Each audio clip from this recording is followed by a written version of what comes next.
اللهم صل علی سیدنا محمد وعلی آل سیدنا محمد وبارک وسلم وصلی علیہ۔ حضور اقدس صلی اللہ علیہ وآلہ وسلم کا ارشاد ہے کہ جس شخص کو فقر غربت، کہ گھر میں کچھ بھی نہ ہو، اس کو فاقہ کہتے ہیں، گھر میں کچھ بھی نہ ہو، کھانے کا کچھ بھی نہ ہو، کہ جس شخص کو فاقہ کی نوبت آ جائے اور وہ اس کو لوگوں کے سامنے پیش کرے، اس کا فاقہ بند نہ ہوگا۔ اور جو شخص اپنے فاقوں کو اللہ تعالیٰ پر پیش کرے اور اسی سے درخواست کرے تو حق تعالیٰ شان جل اس کو روزی عطا فرماتے ہیں، فوراً ہو جائے یا کچھ تاخیر سے مل جائے۔ ٹھیک ہے، یہ حدیث ہے۔ کہتے ہیں جو شخص لوگوں سے سوال کرتا پھرے اس کا فاقہ بند نہ ہوگا۔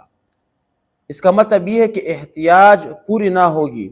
آج اگر ایک ضرورت کے واسطے بھیک مانگی ہے اور وہ صورت کے اعتبار سے پوری ہو گئی تو کل اس سے اہم کوئی ضرورت پیش آ جائے گی اور احتیاج بدستور باقی رہے گی۔ اس کا مطلب یہ ہے۔ اور اگر اللہ جل شانہ کے پاک بارگاہ میں ہاتھ پھیلائے تو یہ ضرورت تو پوری ہوئے گی، دوسری ضرورت پیش نہ آئے گی۔ ٹھیک ہے، اور اگر آئی تو اس کا انتظام مالک ساتھ ہی فرما دیتے ہیں۔ اللہ سے مانگنا چاہیے، ٹھیک ہے، مخلوق سے نہیں۔ ہمارا مالک، خالق، رازق سب اللہ ہے۔ اللہ تعالیٰ سے کانٹیکٹ مضبوط کرنا چاہیے، اسباب اختیار کرنی چاہیے۔ اسباب کے رہتے ہوئے امید اللہ سے لگانا، اس کو کہتے ہیں توکل۔ یہ نہیں کہ گھر میں بیٹھو کہ مجھے آئے گا، نہ نہ نہ نہ، کام کرو، محنت کرو، نتیجہ کس پر چھوڑو؟ اللہ تعالیٰ پر۔ اس کو کیا کہتے ہیں؟ توکل۔ اور یہ جائز ہے، ایسا نہیں کہ مثلا گھر میں بیٹھو کہ میرے لئے آئے گا، یہ توکل نہیں ہے، یہ خلاف اولا و خلاف شریعت ہے۔ ٹھیک ہے، ایک اور حدیث میں یہ مضمون اس طرح وارد ہوئے کہ جو شخص اپنا فاقہ جانتے ہیں، فقر اور احتیاج کو اللہ تعالیٰ کے سامنے پیش کرتا ہے تو حق تعالی شان بہت جلد اس کو فقر کو دور فرماتے ہیں، جلدی کی موت سے یا جلدی کی غنا سے۔ جلدی کی موت سے دو مطلب ہیں، ایک اس کا وقت اگر خود قریب آ گیا تو اس کو فاقے کی تکلیفی مصیبت اٹھانے سے پہلے ہی حق تعالی شان موت عطا فرمائیں گے۔ مطلب تکلیف سے پہلے اللہ پاک اس کو کیا کر دیں گے؟ موت عطا فرما دیں۔ اور موت مومن کے لیے کیا ہے؟ تحفہ ہے۔ موت مومن کے لیے کیا ہے؟ حدیث میں تحفۃ المؤمن الموت، او کما قال علیہ الصلوۃ والسلام، کہ مومن کے لیے جو ہے نا تحفہ کیا ہے؟ وہ کیا ہے؟ موت ہے۔ موت کیا ہے؟ ٹھیک ہے نا۔ دوسرا مطلب یہ ہے کہ کسی کی موت اس کی غنا کا سبب بن جائے، مثلا کسی کی میراث کا وافر حصہ اس کو مل جائے، یا کوئی شخص مرتے وقت اس کو وصیت کر جائے کہ میرے مال سے اتنا فلاں شخص کو دے دینا، خوش قسمت ہوگا۔ متعدد واقعات اس قسم کے دیکھنے اور سننے میں آئے کہ مکہ میں بعض مرنے والوں نے وصیت کی کہ ہندوستان کی فلاں شہر میں اس نام کا ایک شخص ہے، اس کو میرے فلاں مال فروخت کر کے روپے بیچ دیا جائے۔ ٹھیک ہے، یہ اللہ پر توکل کی اور یقین کرنا چاہیے، لوگوں کے سامنے ہاتھ نہیں بیچانے۔ یہاں پر ایک علاقہ ہے جوب، یہ بلوچستان میں ایک علاقہ ہے جوب، نام تو سنا ہوگا بولے۔ وہاں کے بازار میں ایک مسجد ہے، اس کے ایک عالم تھے، طبیعت سے اتنے سخت کہ کوئی اس ساتھ ہاتھ بھی نہیں ملاتا تھا، سب کے ساتھ سخت رویہ۔ لیکن اس کی جو مسجد اپنی تھی، اس مسجد میں اس کا اپنا اختیار تھا، اس میں اس نے کچھ کمرے بنائے ہوئے تھے، طلباء کو سبق پڑھاتا، لیکن طلباء غیر رہائشی جیسے کہ یہاں پر یہ تھا۔ کمرے اس نے بنائے تھے، لیکن کمرے میں کیا کہ جو مزدور تھے نا بازار میں آتے، اس کے لیے وہاں پر اس نے مفت کہتے کہ یہاں پر اس کی رہائش مفتی، اس سے پیسے نہیں دیتا تھا۔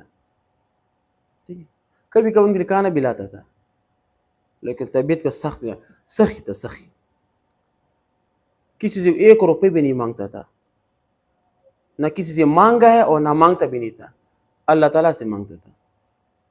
طبیعت کا اتنا سخت، تبلیغ کا اتنا سخت خلاف تھا کہ اس نے بورڈ لگایا ہوا تھا، تبلیغ جماعت کے یہاں پر آنے پر پابندی ہے، اگر کوئی آیا تو بے عزتی کی ذمہ دار خود ہوگا، اس نے بورڈ لگایا تھا۔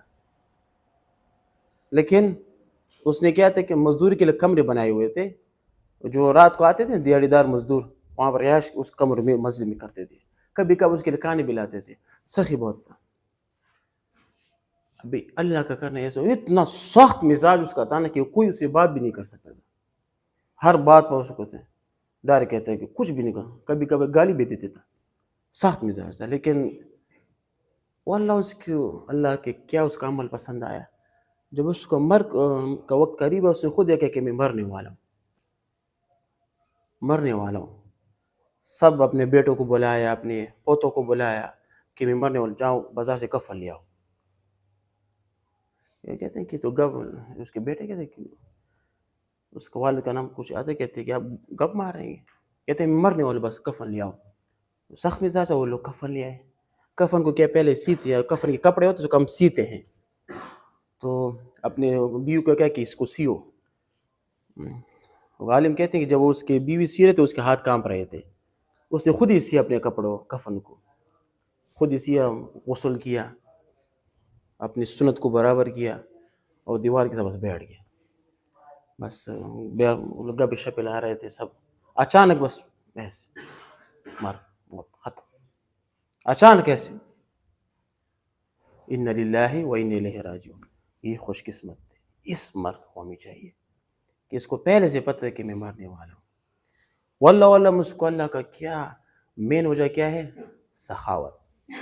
سخی تھا، سخی، لوگوں پر خرچ کرنے والا تھا. اگرچہ مزاج کا بہت سخت تھا، لیکن اس کی ایک خوبی اللہ پاک اس کو پسند آئی کہ اس کو اپنی موت کا وقت بھی پتہ چلا کہ میں مرنے والا ہوں. یہ ہوتا ہے مومن، اور یہ ہوتا ہے اس کا بدلہ دنیا میں. جو لوگ بھی سخاوت کرتے ہیں، یہ کوئی بات نہیں ہے، جو لوگ بھی سخاوت کرتے ہیں اللہ کے راستے میں دیتے ہیں، اللہ پاک اس کو کیسے مرگ عطا فرماتے ہیں کہ اس کو پہلے سے اپنے مرگ کا فتح ہوتا ہے. یا بعض روایت میں آتے ہیں کہ اس کے لیے آتے ہیں ملک موت، آتے ہیں کہ 2 رکعت نفل پڑھو، آپ کا موت کا وقت قریب ہے. نفل پڑھتے تیار ہو کر پہلے سے ریڈی ہوتے ہیں. ٹھیک ہے نا. تو یہ کیا کس کا بدلہ ہے کہ لوگوں سے کوئی چیز نہیں مانگنا، سب چیز کس سے مانگنا؟ اللہ تعالیٰ سے.